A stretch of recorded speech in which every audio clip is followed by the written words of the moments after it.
Assalomu alaykum, hurmatli do'stlar, akalar.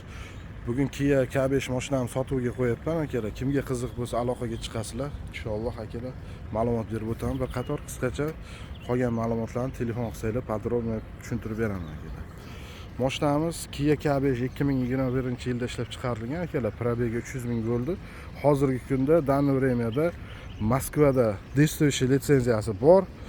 Mashinani оформление qilib o'zingizlarga bemalol qaytadan litsenziya topshirsanglar bo'ladi, akalar. Yana shu bir qator ma'lumot sifatida aytib o'taman. Mashinamiz bundan oldin Sankt-Peterburgda ishlaganman, akalar. Peterskiy region ko'rayotgan bo'lsanglar, mana shu region bo'yicha kirib avtotekadan ham ko'rsanglar bo'ladi. Peterda ham litsenziya qilsanglar bo'ladi. Hozirgi kunda bilasizlar, litsenziyasi yo'q mashinalari litsenziya olib bo'lmayapti. O'shaning uchun tayyor, agar kimda kim Moskva, Peterda mashina olaman deb yurgan akalar bo'lsa, tashab qo'yasizlar videoni. Kia K5 sostoyaniyasi holati ajoyib. Mashinada hech qanaqa ishi yo'q, akalar. Probeg 300 ming bo'lgan. Narxiga keladigan bo'lsa 1.850 ming deyapman. Kelishamiz. Kimga qiziq bo'lsa aloqaga chiqasizlar.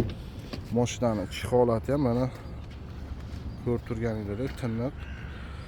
Xullas, Telegramga aloqaga chiqsanglar, telefonlashamiz. Nomerlarni kommentariyada zakrebit qoldiraman.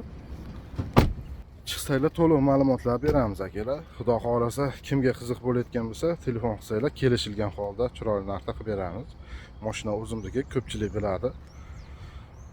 Mashina qarab haydalgan, hech qanaqa ishi yo'q. Texnический hammasi zo'r. Xudo xolasa aloqaga chiqaverasizlar.